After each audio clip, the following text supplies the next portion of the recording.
Hi guys, so this is the writing for October 28th, 2021. So that's the date you'll put on your paper, on your writing notebook.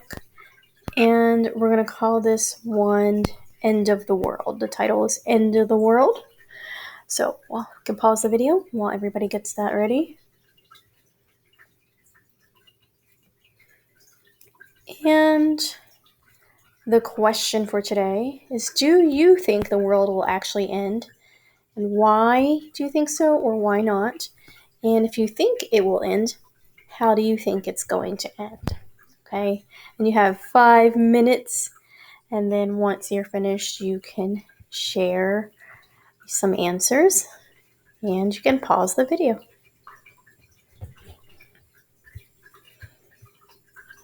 All right, this is today's agenda. So we had our writing prompt, main idea, daily practices next, and then we're going to move into the Inca. Okay, so here is today's main idea writing prompt, main idea passage. So it says, if you are feeling sad, you can make yourself feel better by doing a few simple things. You can take a walk or get another form of exercise. You can talk to a friend, or you can write down your feelings. Write down the good things in your life. Writing down the good things in your life will help too. Doing something good for someone else will also help you feel better. If you still feel a little bit sad, act happy. It works like magic to make you feel better. Okay, so the first question is what type of text structure this is. Go ahead and pause.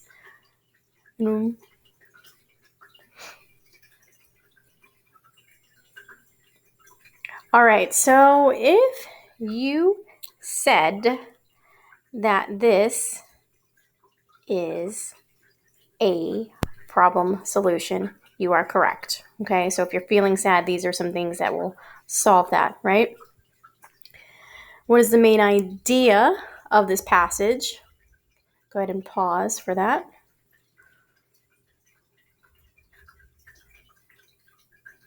All right. And then tell us how you know.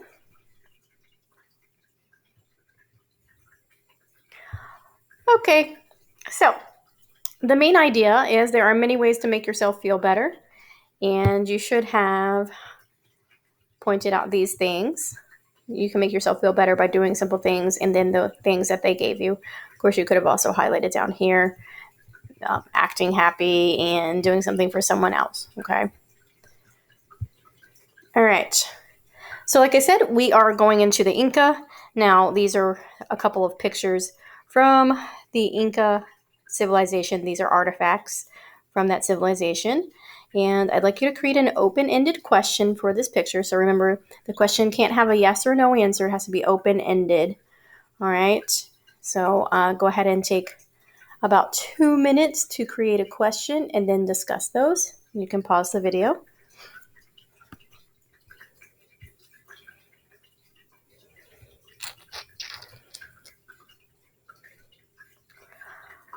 Okay.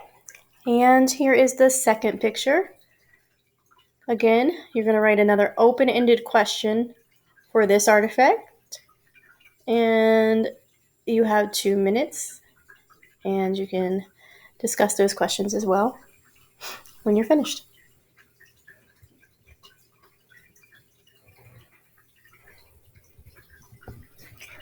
All right.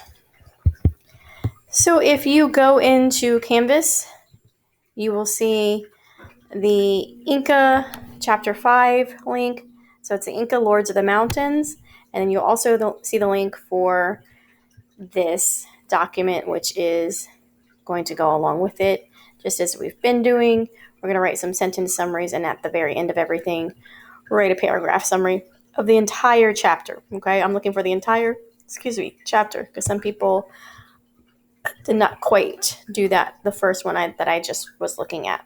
Okay, all right, so I'm going to start off by reading the first section, and a big question for this one is why were llamas so important to the Inca, which was something that you'll read about. All right, Here comes the sun. That's our first section. It is the year 1500.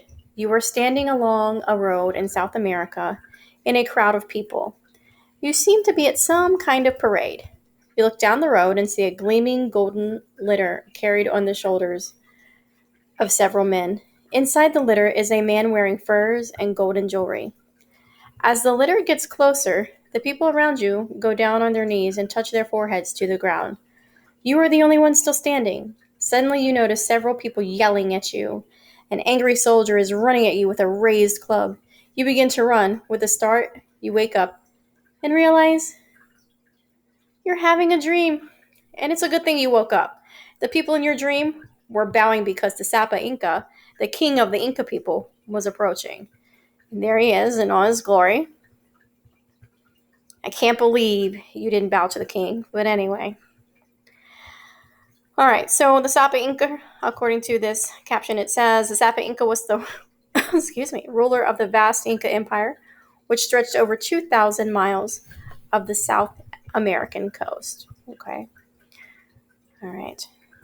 The Inca believed that the Sapa Inca was the son of Inti, which was their sun god. No one was allowed to look at this powerful king, and you were staring right at him.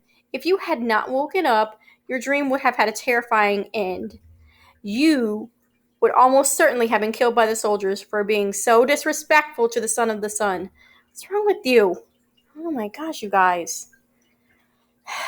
All right, let's go ahead and look at the summary section. So remember that sometimes not all these questions are answered in this selection. This is just to guide, okay? Especially for this type. When we're just doing a sentence summary. When we're doing the kernel, I try to make sure that I give you just the questions that are answered, okay? So let's look for who and what and where and when and why and how and see if that is answered in the passage. I would like you guys to do that on your own. And we'll go with about, let's say 3 minutes. So you're going to answer those questions and create a summary sentence. Once you have done that, you can share your summary sentences. Okay, and you can pause the video.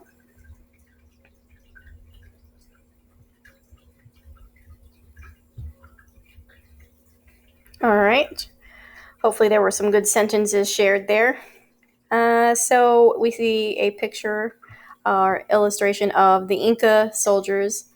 It says they helped to conquer a huge empire in a short period of time. All right. Our next section is called the Empire of the Sun. Who were the Inca? They were people who built a great civilization on the western coast of South America. The first Inca people lived in the area of around Cusco in modern-day Peru. In the early 1400s, these people began conquering neighboring lands and extending their empire.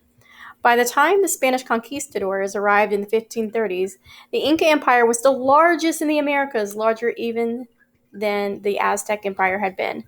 The Sapa Inca ruled over more than 12 million people. Can you imagine 12 million people?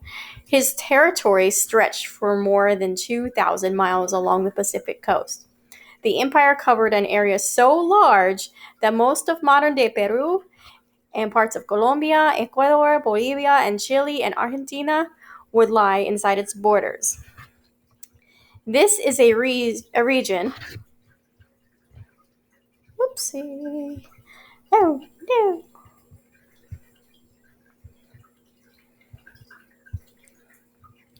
Of great geographical diversity. Arid plains stretch along the western coastline. This region is so dry that not even a cactus can grow there.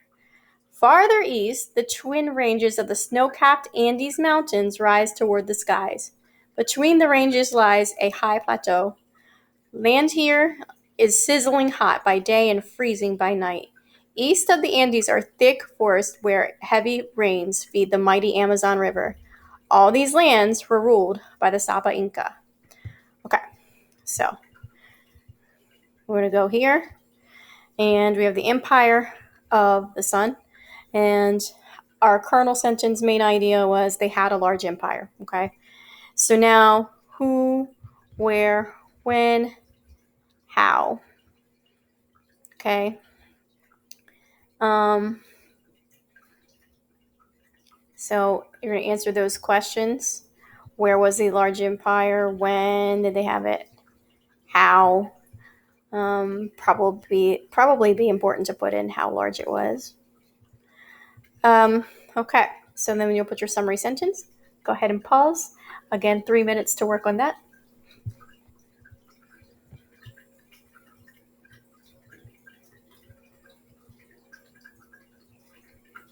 Okay.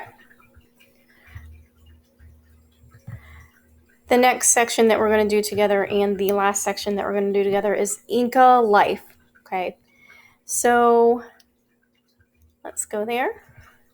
So in this illustration, the Inca Empire included a wide range of different geographic regions and regions and features, and that's just because it was such a large empire, right? So there you see the mountains, and look at all the animals. Okay. Excuse me. The Inca people were organized into clans or groups. Every Inca family was part of a clan, and each clan farmed a piece of land. Families lived in windowless, one-room stone huts with thatched roofs. Home, sweet home, probably didn't smell so sweet, since families sometimes burned dried animal waste as fuel. Ugh. Parents and children slept together on animal skins spread on the bare floor. A few wall pigs were their only furnishings. So there, check it out. You see some Inca farmers, and they used indigenous methods to farm in the challenging environment of the Andes Mountains. Boys followed their father's trades. Girls copied their mothers. Most Incas were farmers. They grew corn, squash, tomatoes, peanuts, cotton, and more than 100 varieties of potatoes. The potato was the main crop for the Inca. It grew well even at high altitudes on the slopes of the Andes Mountains. Inca farmers also raised livestock. This included guinea pigs, alpacas, and llamas. The guinea pigs were raised for food. The alpacas were used as a source of wool. The Inca used the llamas for all sorts of things, but especially as pack animals. The llama is truly an amazing animal. It is a smaller cousin to the camel. A llama stands about 4 feet high at the shoulder and weighs about 250 pounds. Like its camel cousin, the llama has great strength and endurance. Llamas can carry loads up to 125 pounds for 15 to 20 miles a day. They will eat just about anything and go long periods without drinking. Llamas are also gentle animals, but if they are mistreated or overloaded, they will let you know. A llama may simply sit down and refuse to move. An unhappy llama may hiss and spit to make its point. Llama spit is not just wet and nasty. It can include hard pellets of food, which can cause pain if they hit you. The Inca used llamas to transport goods. Okay, so that main question was, why are they so important? So they used them to transport goods, right? They also used the llama's wool for cloth, okay, and its hide for rugs and coats, its waste for fuel and fertilizer, and its meat for food. When a llama died, the Inca cut the meat into strips and dried it in the sun. They called these strips charqui. This is the source of our own word for dried meat, jerky. Inca women were skilled weavers. They made clothing from the cotton they grew from the wool of their llamas and alpacas. All right, going back to that. And there was a lot of focus on the llama, but it also talked about how organized their way of living was. So we're going to make that our main idea, okay? And you're going to say who and what they did, okay? And how. So they had the organized way of living would be the what and how. How was it organized? Okay, so think about some ways that we can answer that question and turn it into a summary sentence. And take 3 minutes. You can pause and then share.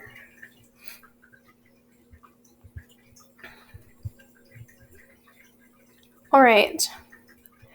So I'm just going to go in and let you know. The first thing, of course, would be to finish this out. reading it. So you really only have one more section. It's pretty long, but one more section to read for yourself, and that's for the good of the empire. Okay, and you'll complete that, and then your paragraph summary of the entire chapter. Make sure we're reading the directions, okay, because I'm not getting what the directions are asking for, and reading the directions is a very helpful tool in life, just generally speaking, not just in school, okay? And I'm not talking about putting things together. I'm just talking about anything you do in life. Can't tell you how many times when I was working in customer service that people would call because they didn't read something properly. All right. Sorry, I digress. I'm going to pull this up. So if you look in Thursday's agenda for reading, right, you're going to continue working on the slides from yesterday. So that's the ice cream cone slides with the main idea and supporting details. So that has about 4 or 5 slides or so in there. You'll finish work or continue working on that. And you have until tomorrow to finish that. And in social studies, you have, of course, finishing out the Inca Lords of Mountains, and just double checking here that may be the only thing, but I'm double checking. Yeah, so that is the only thing. So you'll finish those things or continue working on depending on where you're at. And remember, check on that missing work from last week. You had 2 assignments in reading, a couple in I think 3 in social studies, just off the top of my head. So you want to make sure those are done, because on Friday, if they are not turned in, they become big old goose egg 0. Okay, so make sure you take care of that and have a good rest of your day.